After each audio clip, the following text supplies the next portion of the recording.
കർത്താവിൻ്റെ മഹത്വമുള്ള നാമം വാഴ്ത്തപ്പെടുമാറാകട്ടെ. അനുഗ്രഹീതമായ ഈ നല്ല പ്രഭാതത്തിനായിട്ട് കർത്താവിന് സ്തോത്രം ചെയ്യുന്നു. ഈ പ്രഭാത സന്ദേശം കേൾക്കുന്ന എല്ലാ പ്രിയപ്പെട്ടവർക്കും വീണ്ടും വരുന്നവനായ ക്രിസ്തയേശുവിൻ്റെ നാമത്തിൽ എൻ്റെ പ്രഭാത വന്ദനങ്ങളെ നിമിഷമർപ്പിക്കുകയാണ്. പ്രാർത്ഥനയോടും ദൈവാശ്രയത്തോടും കൂടി ഈ സന്ദേശത്തിലേക്ക് നിങ്ങളുടെ ശ്രദ്ധയെത്തിയിരിക്കുന്നു. 2 കൊരിന്ത്യർ ലേഖനം 1-ാം അധ്യായം അതിൻ്റെ 5-ാമത്തെ വാക്യം.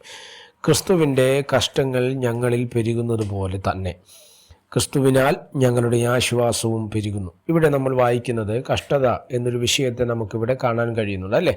ദൈവമക്കളായ നമ്മുടെ ജീവിതത്തിൽ ഒരു രീതിയിലല്ലെങ്കിൽ മറ്റൊരു രീതിയിൽ കഷ്ടങ്ങൾ കടന്നു വരാണ്. രോഗമായിട്ടോ, പ്രതിസന്ധികൾ, മാനസിക ക്ലേശങ്ങളായിട്ടോ, സാമ്പത്തിക പ്രതിസന്ധികളായിട്ടോ, ഇല്ലെങ്കിൽ പൈശാചിക പോരാട്ടങ്ങളായിട്ടോ പല നിലവാരത്തിലുള്ള കഷ്ടങ്ങൾ നമ്മുടെ ജീവിതത്തിൽ കടന്നു വരാറുണ്ട്. എന്നാൽ ഈ കഷ്ടതകളെ എങ്ങനെയാണ് നമ്മൾ അതിജീവിക്കാൻ കഴിയുക എന്നുള്ളത് ഏറ്റവും ശ്രദ്ധേയമായ ഒരു കാര്യമാണ്. ദാവീദ് സങ്കീർത്തനത്തിൽ പറയുന്നു, സംഖ്യയില്ലാത്ത അനർത്ഥങ്ങൾ എന്നെ ചുറ്റിയിരിക്കുന്നു. അതുപോലെ തന്നെ പിന്നെയും പറയുന്നുണ്ട്, നീതിമാൻ്റെ അനർത്ഥങ്ങൾ അസംഖ്യമാകുന്നു, യഹോവ എല്ലാറ്റിൽ നിന്നും അവനെ വിടുവിക്കുന്നു. അങ്ങനെ നമ്മുടെ ജീവിതം എന്ന് പറയുന്നത് കഷ്ടത നിറഞ്ഞതാണ്, പ്രതിസന്ധി നിറഞ്ഞതാണ്. എന്നാൽ എങ്ങനെയാണ് ഇതിനകത്ത് നിന്നൊരു ആശ്വാസം കണ്ടെത്തുക എന്നുള്ളതിനൊരു മറുപടി പോലെയാണ് പൗലോസ് അപ്പോസ്തലൻ കൊരിന്ത്യ സഭയോട് പറയുന്നത്. ക്രിസ്തുവിൻ്റെ കഷ്ടങ്ങൾ ഞങ്ങളിൽ പെരുകുന്നത് പോലെ തന്നെ ക്രിസ്തുവിനാൽ ഞങ്ങളുടെ ആശ്വാസവും പെരുകുന്നു. എന്താ അതിൻ്റെ അർത്ഥം?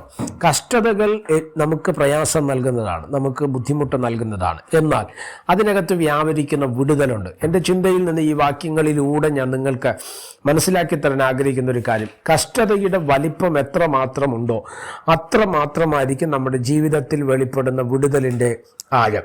ശ്രദ്ധിക്കുക, വഴി അടയുമ്പോഴാണ് അതിൻ്റെ തുറക്കപ്പെടലിനെ കുറിച്ച് നമ്മൾ എന്ത് ചെയ്യുന്നത്, മനസ്സിലാക്കുന്നത്, അല്ലേ? എന്നതുപോലെ വഴികൾ അടയാം, പ്രയാസങ്ങൾ, പ്രതിസന്ധികൾ വരാം, കഷ്ടതകൾ വരാം. എന്നാൽ അതിനപ്പുറത്ത് നിൽക്കുന്ന ഒരു വിടുതൽ നമ്മൾ കാണേണ്ടത് ഏറ്റവും അത്യാവശ്യമായ കാര്യമാണ്. വിടുതലിൻ്റെ വലിപ്പം എത്രത്തോളം ഉണ്ടെന്ന് നമ്മൾ മനസ്സിലാക്കുമ്പോൾ ഓർക്കണം, നിങ്ങൾ നടന്നു വന്ന വഴികൾ എത്രത്തോളം കാഠിന്യമേറിയതാണ്. അതാണ് പൗലോസ് പറയുന്നത്, ക്രിസ്തുവിൻ്റെ കഷ്ടങ്ങളിൽ നമ്മൾ പെരുകുന്നത് ഏറ്റവും ആഴമുള്ളതാണ്, അല്ലേ?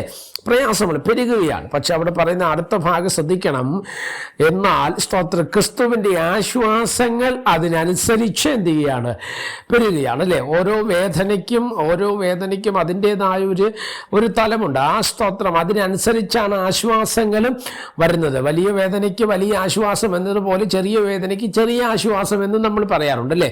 ഇതുപോലെയാണ് എന്തിനാ കഷ്ടതകൾ വരുന്നത്. അതിൻ്റെ 4-ാം വാക്യം നിങ്ങൾ ശ്രദ്ധിക്കുക. ദൈവം ഞങ്ങളെ ആശ്വസിപ്പിക്കുന്ന ഈ ആശ്വാസം കൊണ്ട് ഞങ്ങൾ യാതൊരു കഷ്ടത്തിലുമുള്ളവരെ ആശ്വസിപ്പിക്കാൻ ശക്തനാകേണ്ടതിന്. അപ്പോൾ ശ്രദ്ധിക്കണം, നമ്മുടെ ജീവിതത്തിൽ കഷ്ടം വരുന്നത് കഷ്ടത്തിലിരിക്കുന്നവരെ ആശ്വസിപ്പിക്കേണ്ടതിനുള്ള ഒരു കൃപയും കൂടെ നമ്മളിലേക്ക് എന്ത് ചെയ്യാണ്, വെളിപ്പെടുകയാണ്. അതാണ് നമ്മുടെ ജീവിതത്തിൽ വരുന്ന കഷ്ടം. അതുകൊണ്ട് തന്നെ ശ്രദ്ധിക്കുന്ന ദൈവമക്കൾ, നമ്മുടെ ജീവിതത്തിൽ വരുന്ന പ്രതിസന്ധികളെ പ്രതി നമ്മൾ എന്ത് ചെയ്യരുത്, ഭാരപ്പെടാതെ വണ്ണം ദൈവത്തിൽ ആശ്രയിക്കുക, ആശ്വാസങ്ങൾ ദൈവത്തിൽ നിന്ന് പ്രാപിക്കുക.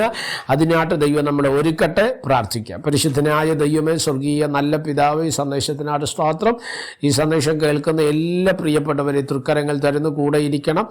മഹത്വം അങ്ങേക്ക് അനേകർക്ക് ആശ്വാസമാക്കി, അനേകർക്ക് വിടുതലാക്കി മെസ്സേജ് മാറേണ്ടതിനായിട്ട് ഞങ്ങൾ പ്രാർത്ഥിക്കുന്നു.